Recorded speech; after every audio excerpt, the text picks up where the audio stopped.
여러분 보면 점유권 같은 경우는 점유권 있죠. 점유권은 사실관계니까 그건 등기할 수가 없는 거잖아요. 그런데 이제 광업법에 보면 광업권이라고 하는 것이 있고 그 다음에 조광권이라고 하는 것이 있거든요. 그러면 이제 조광권 같은 것은 뭐냐면 옛날에 이제 덕대계약이라고 해가지고 조광권에 이 사람들이 A라고 하는 사람이 이제 뭐냐면 광물을 캘 수 있는 권리를 부여받죠. 이 사람은 정치력이나 로비력이나 이런 것들이 있어가지고 하는데 돈이 없는 거예요. 그러니까 개발을 못 하잖아요. 그러니까 이 사람이 이것을 갖다가 다른 사람한테 양도하는 거예요. 양도하는 것이 이걸 덕대계약이거든요. 왜냐면 우리가 천연자원은 다 국가 소유가 원칙이에요. 천연자원은요. 그리고 국가가 소유자예요. 그러니까 우리 토지 밑 아래에요. 땅 속에 광물이 있다 해도 그건 내게 아니고 그건 국가 소유예요. 그러니까 우리가 이런 얘기하죠. 혼동이라는 것이 있어요, 없어요? 있을 수가 없다. 그건 누구 거다? 국가 거냐 그렇단 말이죠. 그런데 이제 광업권이라고 하는 것은 뭐냐면 등기를 여러분 혹시 그 등기법에서 등기하지 않는다 이렇게 배웠나요? 점유권하고 광업법은 등기하지 않는다. 알겠죠? 점유권은 원래 못해요. 사실이니까. 그런데요, 광업권은 등기를 하는 것이 아니에요. 그건 뭐냐면 광업 등록 원분가 이렇게 해가지고 그것을 등록을 해요. 광업권은요. 알겠죠? 등록. 그러니까 광업권 자체는 등기를 하지 않아요. 그래서 여러분들이 이제 아마 등기법에서 그거 나오나 보네요. 그래서 등기를 하지 않고 등록을 해요. 등록. 알겠죠? 등록 원부라고 해가지고 우리가 이제 보면 임목 있죠. 임목도 임목 등록 원부라고 하는 것이 있거든요. 그런데 임목은 뭐라고 되어 있냐? 등기하도록 되어 있어요. 임목은요. 그래서 원래는 임목 등록 원부에 등록을 해요. 그럼 등록만 하면 끝날 것 같은데 그래서 임목의 경우는 다시 임목 보존 등기라고 하는 보존 등기를 할 수 있도록 해놨거든요. 그러니까 임목은 똑같이 등록을 하면서도 동시에 뭘 하죠? 등기를 하죠. 그런데 광업권은요, 등록만 하고 뭘 하잖아요? 등기는 하잖아요. 그래서 우리 아까 내가 이제 얘기했듯이 저당권은 등기나 등록이 가능하면 저당을 잡을 수 있거든요. 그래서 이제 약간은 이제 차이가 있죠. 광업법 같은 것은요. 알겠죠? 어디를 보시냐면 여러분요, 근저당을 한번 봐봐요. 172페이지요. 강의 노트 172. 아마 기본서는요, 여러분요, 공동저당이 먼저 나올 거예요. 기본서는요. 그런데 먼저 나오는데요. 뭐를 먼저 보냐? 그러면 저당권이 양이 좀 많아요. 왜 양이 좀 많냐면 저당권 아까 얘기했죠. 내가 지금 설명했던 것들이요. 다 글로서 써놔야 되잖아요. 그러니까 이렇게 되는데 여러분 공동저당이 책에요. 421페이지 있고요. 그 다음에 근저당 있죠. 근저당이 425페이지에 있어요. 그런데 강의 노트는 뭐가 먼저 나왔다? 근저당이 먼저 나왔죠. 왜 그러냐면 먼저 우리가 뭘 배우고요? 저당권 배우고 난 다음에 근저당권 배우는 것이 좀 더 순서적으로는 좀 더 맞아요. 알겠죠? 그래서 한번 볼까요? 여기 보면요. 근저당에 관한 조문은 딱 한 개밖에 없어요. 조문이요. 우리 이제 보면 저당권을 먼저 봐. 저당권 갑이 있고 을이 있죠? 을이 갑한테 1억이죠? 1억을 뭐란다? 그래서 피담보 채권이다. 이렇게 얘기하죠. 피담보 채권. 이 피담보 채권은 확정이죠? 확정이 되어 있으니까 뭐를 해야 돼요? 등기를 해야 되죠? 이렇게 갑의 건물에 이렇게 저당을 잡죠? 저당. 그럼 여기서 등기를 이렇게 하죠. 그러면 여기서 중요한 키워드는 확정이죠. 알겠죠? 자, 두 번째는요. 저당권은 어때요? 돈을 변제하죠? 그러면 부종성에서 저당권은 당연 소멸해요. 당연 소멸하죠? 당연히 없어지는 거예요. 당연히 없어져. 이렇게.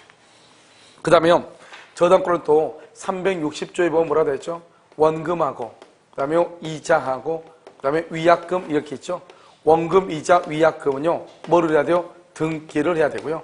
그 다음에 여기요. 지연이자 있죠? 지연이자는 몇 년분이다? 1년분이고요. 그 다음에 저당권 뭐가 있다? 실행비용이라고 하는 것이 있죠. 저당권 실행비용 이 두 가지는 등기한다 안 한다? 등기하지 않는다. 이렇게 되어 있잖아요. 무슨 말인지 아시겠죠? 그런데 여기서 이제 보면 우리가 근저당이라고 하는 것이 무엇인가 이 말이죠. 근저당이라는 것은 똑같은 집이에요. 그런데 우리 갑이 을한테요. 을이 갑한테 채권 최고액 3억 그래가지고 이것을 뭐라고 표현한다? 채권 최고액이라고 표현을 해요. 이것은 뭐냐? 불확정이에요. 불확정이고 이것은 등기를 해야 돼요. 불확정이다. 차이가 이제 뭐냐면 저당은 반드시 1억 빌려줬다 이 말이에요. 근데 근장은 1억을 빌려줬다 이런 말이 아니에요. 최고 얼마까지 최고 얼마까지? 최고 3억까지 사용할 수 있다 이 말이죠. 최저는 얼마에서? 근이니까 근은 뿌리 근자죠. 뿌리 근자. 알겠죠? 뿌리 근이니까 0원에서 0원에서부터 최고 3억까지 최저에서 최고 3억까지 뭐죠? 할 수 있다 이 말이죠. 그래서 여기서 보면 이 의뢰가는 사람이 갑이라는 사람한테 돈을 빌려주고 갑이라는 사람이 건물에다가 뭘 한다? 근장을 잡죠. 저당권이죠. 이 근저당권이라는 것도 반드시 등기를 해야 돼요. 알겠죠? 만약에 근이란 말을 빼버리면 그건 저당권으로 봐버려요. 알겠죠? 그래서 이게 근저당권인데 3억으로 돼 있죠. 그러면 갑이 을한테 3억을 빌렸다 이런 말이 아니에요. 0부터 3억까지 빌릴 수 있다 이 말이죠. 갑이 을한테 뭐라고 하냐? 1억만 빌려주세요 이렇게 얘기하죠. 그래도 을은요 채권 최고액 3억으로 해가지고 근장을 잡아요. 이 건물이 만약에 5억이다. 그러면 50%다. 5억짜리다. 그러면 60%, 5, 6, 30, 3억을 빌려줄 수 있잖아요. 60%면요. 그러면 채권 최고액 3억 그래서 여기다 3억으로 저 등기를 하고 1억만 빌려주죠. 그럼 현재 얼마죠? 1억인 것이죠. 나중에요. 갑이 또 필요하면 어떻게 하면 된다? 우리는 원칙적으로 어떻게 하죠? 1억 빌렸죠. 그러면 또 1억 저당권에 1억 등기하죠. 또 돈이 필요하죠. 그럼 또 1억 빌리고 또 저당권 등기하고 또 1억 빌리고 또 저당권 등기하고 등기를 몇 번 해야 돼요? 3번이나 해야 되죠. 그런데 근저당은요. 한 번만 등기하면 3억 원의 범위 안에서 돈을 빌리고 갚고 할 수 있는 거죠. 내가 필요할 때 1억 빌렸죠? 근데 아직 2억의 갭이 있잖아요. 또 돈이 필요하면 은행에 가가지고 소비대차 약정서에 사인만 하면 다시 또 1억이 또 들어오죠. 알겠죠? 그럼 또 이제 얼마가 아직도 갭이 있어? 1억이 갭이 있죠? 근데 3억까지는 다 안 빌려주고 이 정도 3억 정도 되면 2억 한 6, 7천 정도까지는 빌려줄 거예요. 왜냐면 나머지 또 1년분에 또 뭐가 있어야 돼요? 이자가 또 있어야 돼요. 경매가 되면은 돈을 갚지 않으면 또 경매해야 되죠? 그럼 또 1년분에 또 이자가 또 들어가야 되잖아요. 그러니까 그것을 빼고 한 2억 한 6, 7천 정도까지 빌려준다 이 말이죠. 이것을 근저당이다 이렇게 얘기합니다. 그래서 근저당은 일단 일시적으로요. 갑이한테 3억을 다 갚았잖아요. 일시적으로 갚았다 할지라도 근저당권이 소멸한다 안 한다? 안 하고 근저당권은 존속하는 것이에요. 이것을 우리 뭐란다? 부종성이 뭐가 되어 있다? 완화되어 있다. 이렇게 부종성이 완화되어 있다. 그 다음에 여기 뭐가 있다? 등기가 이렇게 있는 거잖아요. 무슨 말인지 아시겠죠? 자 이제 이거 보면요. 또 저당권에서 뭐죠? 원금이자 위약금 뭐를 해야 돼요? 등기를 했어야 되는 거잖아요. 그런데 근장은 등기가 없어도 등기가 없어도요 3억 원 안에 들어오면 다 보장이 돼요. 그래서 뭐라고 한다? 근저당권에서는 이자는 채권 최고액 속에 포함된 것으로 본다 이런 말을 써. 우리가 저당권은 반드시 뭐를 해야 돼? 등기를 해야 되잖아요. 그런데 근저당권은 등기를 하지 않아도 3억 원의 범위 안에 들어오면 다 보호가 돼. 여기는 지연이자는 몇 년 보이죠? 1년이죠? 여기는 모두 3억 원 안에 보호가 돼.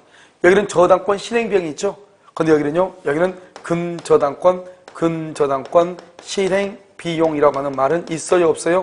근저당권 실행비용이라는 말은 없어. 뭐는 있어도 저당권 실행비용은 있어도 뭐는 없어? 근저당권 실행비용이라는 말은 없어. 됐죠? 그 다음에 지연이자는 1년분이다. 1년분에 하나지 않는다.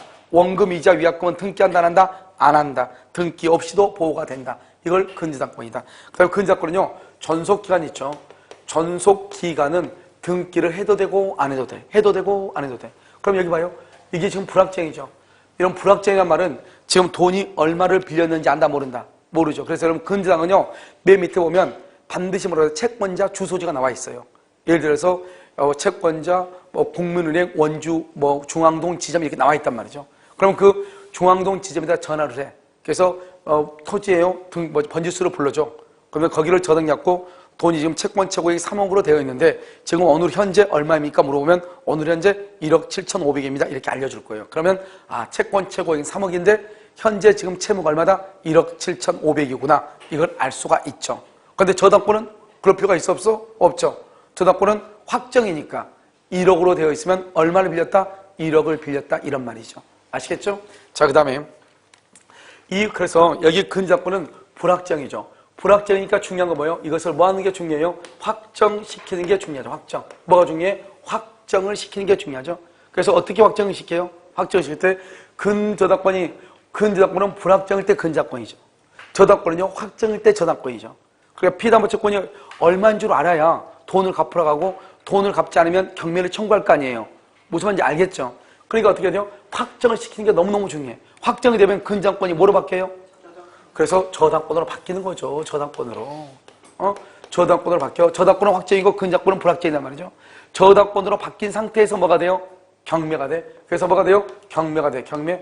그래서 저당권으로 바뀐 상태에서 경매가 되니까 저당권 실행비용이란 말은 나올 수 있어도 근저당권 실행비용이란 말은 나올 수가 있어요? 없어요? 없다. 근저당권 실행비용이란 말은 나올 수가 없다. 이런 말이죠. 무슨 말인지 알겠죠? 자, 그 다음에 여기요. 확정시키는 방법은 그럼 뭐가 있어요? 확정시키는 방법은 전속기간이요. 전속기간이 뭐가 되거나 만료가 되거나 전속기간이요. 그 다음에 변제기요. 변제기가 도래하거나 변제기가 도래하면 확정이 되죠.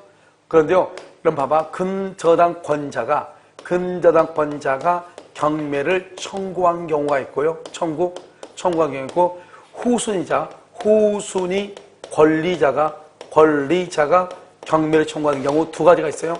여러분, 근저당권자가 경매했다, 후순위가 경매했다.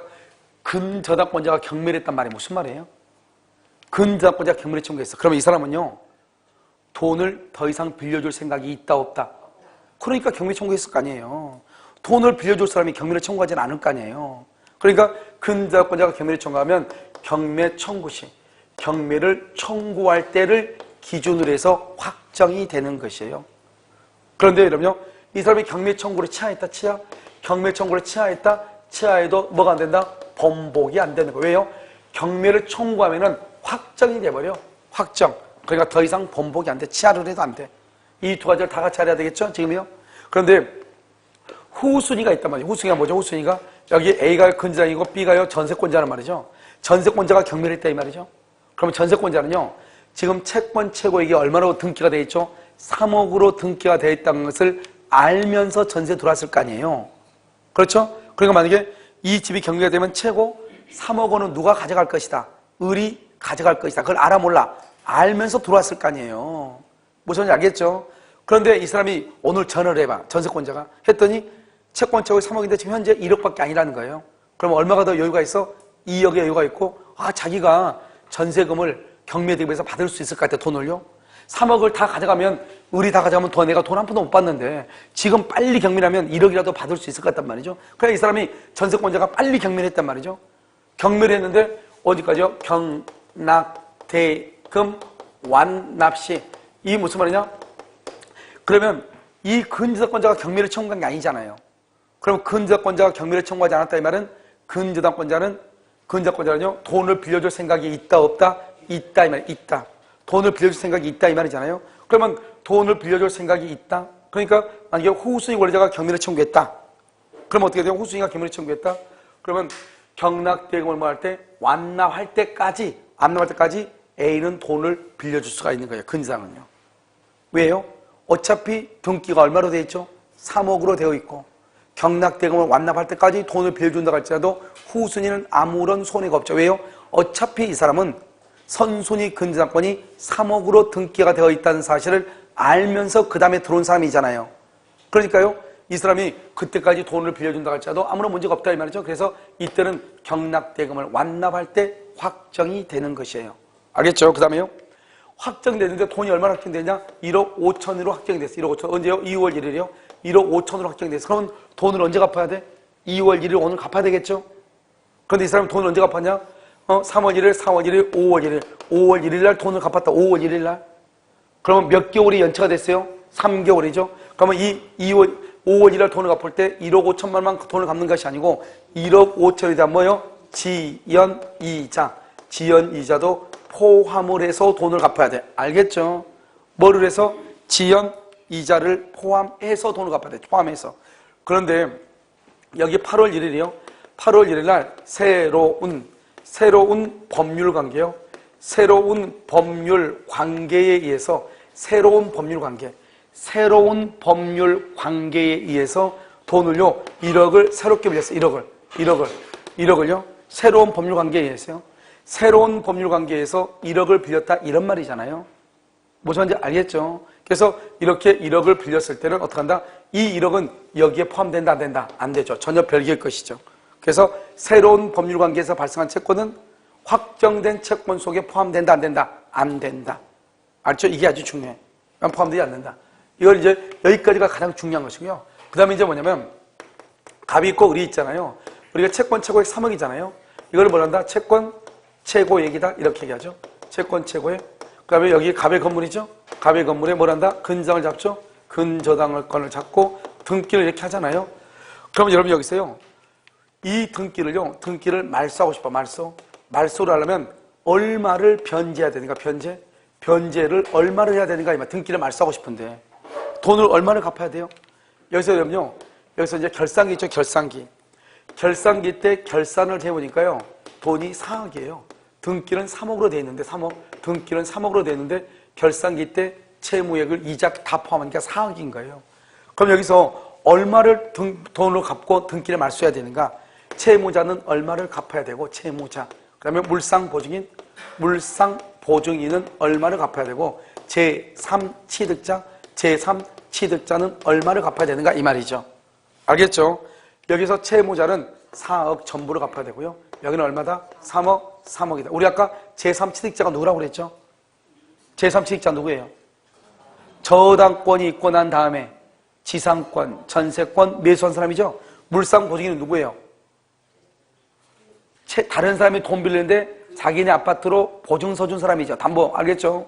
그래서 저당기 갚아준 사람, 그 사람은 물상보증이죠. 이 사람들은 자기가 돈을 빌린 것이 아니다. 아니죠. 그러니까 3억원만 돈을 갚아요. 등기된 것만 갚으면 돼. 첫 번째 중요하고, 두 번째. 이 건물이 뭐가 됐냐? 경매가 됐어, 경매. 여기서 뭐가 나온다? 경매대금이 나오죠. 경매대금이 나오죠? 경매대금이 나오잖아요. 여기서 경매대금이 나오면, 경매대금이요? 이렇게요?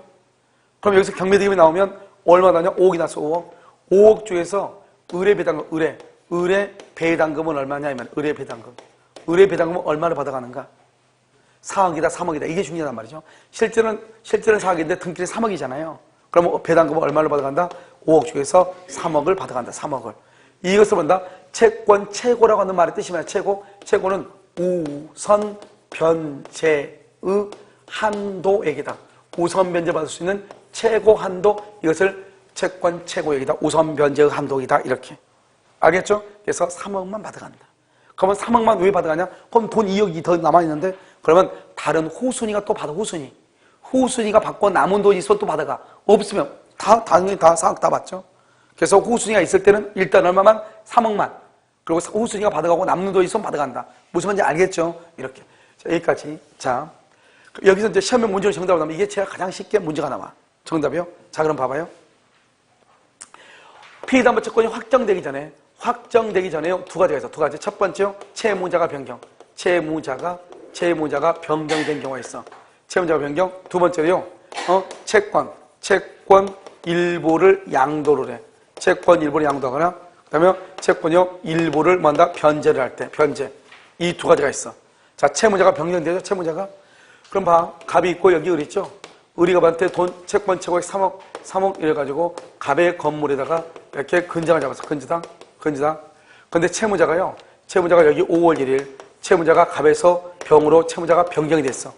그러면 이 병은요, 돈을 얼마를 갚아야 되는가? 이 말이죠. 변경 전에 것도 갚아야 되냐? 변경 후에 것만 갚으면 되느냐? 이게 문제죠. 알겠죠? 피담보 채권이 확정되기 전에 채무자가 변경됐어. 그러면 변경된 채무자는 변경 전에 것도 책임진다, 후에 것만 책임진다, 전후 다 책임진다. 4번 잘 모르겠다. 5번 미치고 팔짝 몇 번이다. 알겠죠? 어느 거 책임져? 1번 전이다, 2번 후다, 3번 전후다, 4번 후전이다, 5번 미치고 팔짝 몇 번이다. 변경 후에 것만 책임진다, 후에 것만. 왜요? 이걸 우린 채권이라고 한다니까, 채권. 채권은 누구하고? 특정인과 특정인. 이거 갑하고 책임지고, 을하고 병만 책임지면 되죠. 변경 후에 것만 책임진다, 이 말 아니에요. 그래서 변경 전의 것은 제외가 돼. 변경 후의 것만 책임을 진다. 알겠죠? 자, 그럼 봐. 확정되기 전에, 피담보 채권이 확정되기 전에 얼마인지 모르겠는데, 여기 채권의 일부를 양도하거나 일부를 변제하면 근저당권이 이전한다, 안 한다? 근저당권이 이전한다, 안 한다? 이전하지 않는다, 이 말이에요. 근저당권이 이전하지 않는다. 알겠죠? 왜요? 여러분, 우리가 확정되기 전이란 말은 채권이 얼마인지 알아, 몰라? 모른다. 지금 현재, 오늘 2월 1일 현재 채권 최고액은 3억인데, 3억. 현재 얼마냐? 1억 5천이라, 1억이라고 해, 1억. 현재 채권액 1억이라고 해봐. 그럼 1억이면 어떻게 돼요? 1억이면? 이 사람이 일부를 변제했다. 1억 중에서 5천을 변제했다, 이 말이죠. 5천을 변제했으면, 현재 1억 중에서 5천을 변제했으니까, 얼마를 변제한 거가 똑같죠? 2분의 1이죠. 그런데요, 나중에 피담보 채권이 3억으로 확정됐어, 나중에 10월 1일 날 3억으로 확정됐어.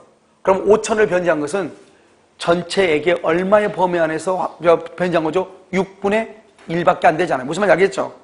그렇잖아요. 그러니까 만약에 이 사람이 지금 오늘 현재 1억이니까 내가 5천 갚고 내가 5천만 원 갚았으니까 내 근저당권이 2분의 1이니까 2분의 1에 대해서 근저당권 등기해달라. 그러면 나중에 그런데 실제로 확정될 때는 3억으로 확정됐단 말이죠. 그러면 이 사람은 2분의 1을 변제한 것이 아니고 얼마를 변제했죠? 6분의 1을 변제한 거잖아요. 그러니까 돼야 안 돼요? 안 되죠. 그러니까 피의담보 채권이 확정되기 전에는 얼마인지 모른다 이 말이죠. 그래서 얼마인지 모르니까 어떻게 해야 돼요? 일부를 변제했다고 해서 확정되기 전까지는 일부에 대한 근저당권이 상대방한테 이전된다 안 된다? 안 된다 이 말이죠. 알겠죠? 그래서 일부 양도나 일부 변제가 있다고 할지라도 근저당권이 이전될 여지가 있다 없다? 없다 없다 이런 말이죠. 무슨 말인지 아시겠죠? 그래서 여러분요 173페이지를 한번 보면 맨 위에 173페이지를 딱 보면 지금 어디가 있어? 맨 위에가 뭐죠? 맨 위에가 지금 돈으로 이제 얼마나 갚아야 되느냐 이 말이죠.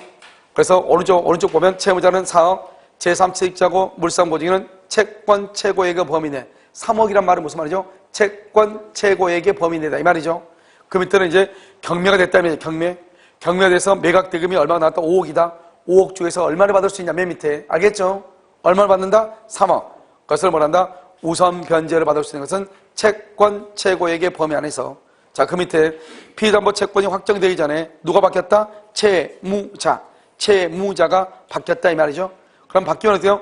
변경 전의 것이에요? 변경 후의 거예요? 변경 후. 그래서 확정 전에 채무자가 변경되면 변경 전의 것은 안 되고 어디 것만? 변경 후의 것만 뭐란다? 책임을 진다 이란 말이죠. 알겠죠? 그래서 책임을 진다 이렇게. 그 다음에 밑에 봐봐. 그 다음 페이지 174. 피의담보 채권이 확정이 됐죠? 채권 최고액 3억에서 확정이 됐죠? 그러면 근저당권이 저당권으로 바뀌죠? 그런데 어때요? 확정 그다 써봐. 1억 5천이라 써봐. 1억 5천. 아니네. 2억 5천이네요. EX라고 되어있죠? 만약에 2억 5천으로 확정된다면 확정된 채권으로 발생한 출고요. 지연이자는 그래서 채권 최고액의 범위 내에서 담보, 지연이자는 담보. 그런데 바로 밑에가 중요하죠. 거기 별표예요. 새로운 법률 관계에서 발생한 채권 가로 여기다가 써봐. 1억 해봐. 1억. 그것은 여기 당해 근저당권에서 담보된다 안 된다? 안 된다. 담보된다 안 된다? 안 된다. 이런 말. 담보되지 아니한다 이렇게. 그 다음에 여러분요 또 없는데 거기 맨 밑에 피의담보 채권의 확정제 맨 밑에 눈으로 밑으로 확 깔아. 확 깔면 거기 뭐가 있죠? 피의담보 채권 확정 전 동그라미 확정 전 채권의 일부를 변제하거나 그 다음에 일부를 변제나 양도를 하죠. 그럼 어때요? 근저당권이 이전할 여지가 있다 없다? 없다. 그 말이 또 중요하다 이 말이죠. 무슨 말인지 알겠죠? 여기까지를 뭐라 한다? 근저당이다 이렇게 얘기를 해. 됐죠? 자, 지금부터 우리가요 뭐를 보냐면 공동저당을 이제 한번 봐요. 마지막으로요. 저당권이 이런 것들이 약간 뭐 하나만 돼 있는 것이 아니고요. 그래서 저당권이 약간 어려운 것은 있죠.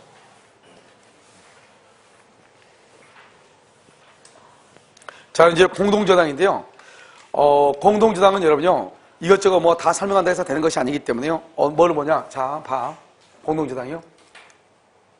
공동저당 이렇게 있잖아요. 공동저당. 이것은 뭐냐? 갑이 있죠? 갑이 있고, 여기 을 있죠? 을이요. 3천만 원을 빌려줘요. 3천만 원을. 저당권자죠? 여기 채무자죠? 근데 채무자요. 채무자의 A라는 토지하고요. 채무자의 B라는 토지가 이렇게 있단 말이죠. 이러면 어떻게 돼요? A 토지하고 B 토지는 하나는 중앙동에 있고, 하나는 당구동에 있단 말이죠. 전혀 별개의 토지죠? 1부동산 1등기죠? 그러니까 등기부가 몇 개가 있겠어요? 2개가 있겠죠? 등기부가 2개. 등기부가 이렇게 2개가 있다. 이런 말이에요. 2개가. 알겠죠? 그래서 여기요. 여기는 A 토지를 경매하면 한 3천 정도 나오고요. B 토지를 경매하면 한 2천 정도가 나와요. 이렇게요. 그럼 여러분 여기 봐봐. 여기 보면 둘 다가 갑의 토지다 이 말이죠. 그러면 3천짜리 밖에 안 되는 것을 맡기고 3천을 돈을 빌려줘 안 빌려줘? 안 빌려주죠. 그러니까 얼망졸망한 것을 2개를 묶어서 5천을 빌린다 이 말이죠. 알겠죠? 그러면 또 어떻게 되냐? 이 채무자 입장에서는 얼망졸망한 것을 묶어서 큰 돈을 빌릴 수 있고, 권리자 입장에서는 어떠다? 만약 우리가 저당을 잡았는데 저당권 설정 등기가 무효다. 등기가 무효죠? 그럼 저당권 없어지죠. 그럼 돈은 못 받을 가능성이 있잖아요. 그런데 공동저당은 저당권이 1부동산 1등기니까 저당권이 여러 개거든요. 여러 개. 그러니까 하나의 저당권 등기가 무효가 돼도 나머지 저당권 등기는 뭐가 돼요? 유효이죠. 유효. 알겠죠? 그러니까 설령 이것이 무효가 돼서 없어져도 이만큼은 또 확보가 되니까 이 사람을 위험을 분산시키는 거죠. 알겠죠? 그 다음에 공동저당은 저당권이 몇 개다? 한 개이다, 여러 개다, 수개다, 수개. 그러니까 만약에 담보물이 5개다 그러면 저당권이 5개인 거예요. 무슨 말인지 알겠죠? 그래서 여러분 이런 말 하면 안 돼. 공동저당은 저당권이 1개다. 그러면 난리가 나. 자, 여기요. 여기 1번이죠? 여기 1번. 1번 여기 을이죠, 을이. 여기요, 3천만 원, 이렇게요. 여기 2번. 여기도 1번. 을이요, 3천만 원, 이렇게요. 3천만 원. 그럼 2번 병이요, 1,200만 원, 이렇게. 여기요, 2번요, 정이요, 800만 원, 이렇게. 자, 그럼 얘기 한번 봐. 지금 현재 갑이 을한테 자기 토지를 저당해갖고 돈 빌린 게 지금 얼마죠? 응? 얼마? 모두에서 얼마 빌렸어? 모두에서 얼마 빌렸냐고? 8천만 원 빌린 거죠. 8천만 원. 3천만 원, 3천만 원, 800만 원, 1200만 원, 8천 빌린 거 아니에요. 근데 실제로 돈이 얼마 빌렸어? 3천하고 1200하고 800만 빌린 거잖아요. 왜 그러느냐? 여기는 을이 지금 공동저당이란 말이죠. 공동저당일 때는 무슨 말을 써놔야 되냐? 공동담보라는 말을, 공동담보라는 취지를 반드시 기재해야 돼. 여기 B토지는 A토지와 공동담보, 여기 A토지는요, B토지하고 무슨 담보다? 공동담보. 이렇게 꼭 이걸 기재해야 돼. 그럼 봐봐요. 공동담보란 말을 기재했죠? 공동담보란 말이 지금 있잖아요, 여기. 그럼 뭐다? 이것은 3천만 원을 빌리는데 A토지하고 B토지가 2개가 공동저당으로 잡혀있다. 이런 뜻이에요. 그러니까 이 말이 있으면 돈 빌린 게 이제 얼마밖에 안 된다? 6천이 아니고 얼마다? 3천이고. 공동담보란 말이 없으면 얼마 빌렸다? 6천이 된다. 이 말이죠, 지금. 무슨 말인지 알겠죠? 여기는 지금 공동담보란 말이 있어, 없어? 없죠. 그럼 따로따로 계산해. 얼마? 800, 1200. 그럼 얼마요? 2천. 그리고 여기 3천. 그러니까 모두에서 얼마? 5천 빌렸죠. 내 말 지금 이해가 됐죠, 지금? 자, 그 다음에 이렇게 된 상태에서 동시배당할 수 있어. 동시배당. 여러분, 동시배당은 뭐예요? 동시배당은 서로가 안분해야 돼. 안분. 어떻게 안분한다? 그래서 후순위. 여기서 중요한 것은 후순위가 있든 없든 이 말이 중요해요. 있든지 없든지 무조건 안분해. 안분한 것은 채권액에 비례해. 어떻게 안분한다? 여기 2개가 다 한꺼번에 동시에 배당하면 A토지하고 B토지 있죠. 그러면 지금 을이 받을 수 있는 돈이 얼마죠? 을이 받을 수 있는 돈은 3천이죠. 3천인데 A토지하고 B토지하고 경매대금이 모두에서 얼마예요? A토지 얼마? 3천. 플러스 얼마? 2천. 알죠? 여기 A토지 얼마? 3천. 플러스 얼마? 2천. A토지 얼마죠? A토지 3천. A. 여기 얼마죠? 2천. 2천 이건 B. 그럼 여기 얼마죠? 1,800. 여기 얼마죠? 1,200. 이렇게 해서 모두 얼마를 받는다? 3천을 받아. 3천. 어마무시하죠? 내가 계산요 바로 그냥 쓰면서 바로 계산해버리잖아요. 알죠? 그래서 이 정도의 계산 능력 정도는 가지고 있어야 머리가 있다. 이렇게 얘기할 수 있죠. 알겠죠? 어마무시하죠? 쓰면서 바로 나와버리잖아요. 왜요? 내가 다른 건 다 하는데요. 계산은 안 돼. 알겠죠? 그래서 강의할 때요. 농담은 내가 강의할 때 뭐 책을 본다거나 오래된 것 같아요. 강의 한 번 하고 나서. 공부할 때 이렇게 해온 거기 때문에 책을 본다거나 뭐 그걸 안 계산다거나 이런 건 없거든요. 그러니까 강의가 순서가 약간씩 다를 수 있어. 알겠죠? 설명을 좀 더 할 수 있고 덜 할 수 있고. 알겠죠? 그런데 안 되는 게 딱 하나 있어요. 계산 안 돼, 계산. 그러니까요, 이것은 지금까지 내가 강의하면서 한 번도 바뀐 적이 없는 거예요. 알겠죠? 한 번도 바뀐 적이 없어. 계산이 안 되니까 그냥 몇 번을 해가지고 암기해가지고 그 다음 한 번 더. 그러니까 바로 쓰자마자 바로 나오는 거죠. 알겠죠? 뇌하고 관계가 없는 거죠. 이건 뇌하고요. 알겠죠? 자, 그래서요, 여러분, 여기 내가 바로 계산하니까 여러분 약간 놀랬어요? 놀랄 거예요. 알겠죠? 자, 여기 우리 여기서 1,800을 받아. 1,800. 여기서 얼마가요? 1,200을 받아가. 1,200. 그럼 여기서 남는 돈이 얼마예요? 남는 돈이 얼마야? 1,200이 남죠? 여기는 얼마가 남아요? 800이 남잖아요. 그러면 이것은 누가 가져가냐? 여기 지금 있죠? 여기 정이요 800을 가져가고 여기요 병이요 1,200을 가져가는 거예요. 이렇게. 이것을 뭐라 한다? 배당표라고 하는 거예요. 그래서 여러분 우리가 주택임자 보호법 할 때 배당표 봤잖아요. 우선 면제, 초선 면제 했잖아요. 여기는 지금 세 사람이 있으니까 배당표가 A 토지에서는 을이 1,800, 그 다음에 병이 1,200, B 토지의 배당은 을이 1,200, 정이 800 이렇게 배당표가 딱 나오는 거예요. 그 배당표에 따라서 내가 돈을 받아가. 그러니까 을은 3천을 받아가는데 무조건 받아가는 것이 아니고 이렇게 계산해야 된다 이 말이죠. 여기서 이제 뭐가 나오냐?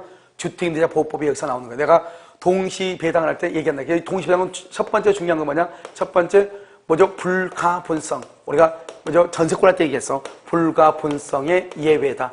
이럼 원래는 어떻게 해야 되겠죠? 돈 다 받을 때까지 저당권을 소멸한다, 안 한다? 안 하죠. 그런데 A 토지는 3천 중에서 1,800만 원만 받았는데 저당권이 없어져. B 토지는 3천 중에서 1,200만 받았는데 저당권이 없어서 신기하잖아요. 원래는 어떻게 돼요? 3천 다 받을 때까지 소멸하면 돼, 안 돼? 안 되는데 그것을 동시배당을 불가분성의 예외라고 하는 거예요. 알겠죠? 또 어디가 불가분성 얘기가 또 하나가 있죠. 어디가 있어? 전세권. 전세권에서 일부가 불가항력으로 뭐가 된다? 멸실이 된다. 멸실 그러면 전세권이 전부가 없어진 것이 아니고 그 부분만 없어져. 그것을 불가분성의 예외다. 두 가지가. 자, 두 번째는 우리가 주택임대차보호법에서 뭘 배웠냐면 주택임대차보호법은요. 대지의 경매대금하고 건물의 경매대금, 우리 임차인이죠. 이 주택임대차법에서 임차인은 경매가 되면은 대지의 경매대금과 대지의 경매대금과 건물의 경매대금 전부에서 돈을 받을 수 있다. 그렇게 돼 있어, 안 돼 있어? 주택임대차보호법 할 때 배웠잖아요. 이때 대지는 땅은 경매대금이 3천이고 건물은 경매대금이 2천이다 이 말이죠. 그럼 어떡할래? 여기서 내가 보증금 3천만 원을 받아와야 되는데 그러면 어떻게 받아오냐? 받아올 때 이렇게 계산해서 받아온다 이 말 아니에요. 알겠죠? 그래서 우리가 주택임대차보호법에서 대지에 대한 경매대금과 건물에 대한 경매대금에서 건물에 돈을 받을 수 있죠? 희한하게 저당권은요. 건물에 저당 잡으면 건물의 경매대금에서만 돈 받죠? 대지에 저당 잡으면 대지에서만 돈 받죠? 그런데 주택임대차보호법은 대지와 건물의 경매대금을 얼마 한다? 포함한다. 이렇게 얘기했잖아요. 그런데 그때 돈을 받을 때 어떻게 돈을 받느냐? 이런 식으로 해서 받는단 말이에요. 그러니까 A 토지를 토지로 보고 저기 B 토지를 건물로 보고 알겠죠? 이렇게 안분액을 정한다 이 말 아니에요 지금. 동포 여러분 내 말 지금 무슨 말인지 알겠죠? 오케이. 자 그럼 봐 이제. 다 보면 헷갈리니까요. 이거 하나 보고 이거 하나. 공동지당 이거 하나 보고 지금 거기에 어디에 돼 있냐? 이러면요. 175, 176페이지 보면 다 나와 있죠. 알겠죠? 그 다음에 이러면요. 22당은 놔두고 어디를 보냐면 동시배당은요.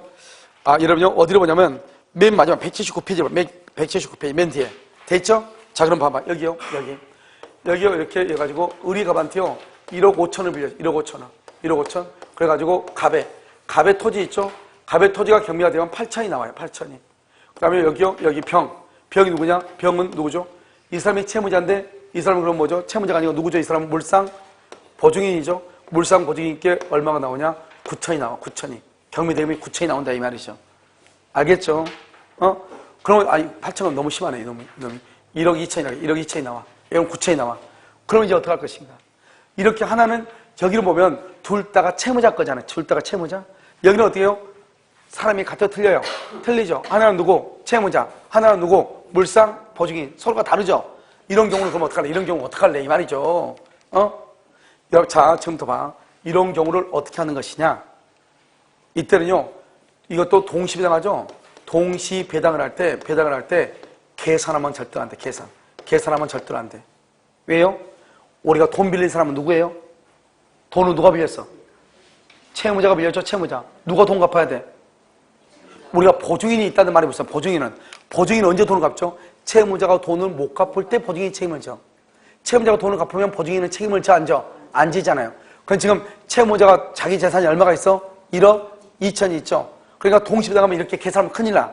이것은 두 개가 다 채무자 것일 때 얘기하는 것이고 여기는 하나는 누구고 채무자고 하나는 누구고 보증인이잖아요. 이런 경우는 돈을 빌린 사람은 누구다? 채무자. 돈을 갚아야 될 책임 있는 사람은 누구다? 채무자. 보증인은 언제 돈 갚아? 채무자가 돈 갚으면 책임자 안 져? 안 져. 채무자가 돈을 갚지 않았을 때 책임을 진단 말이죠.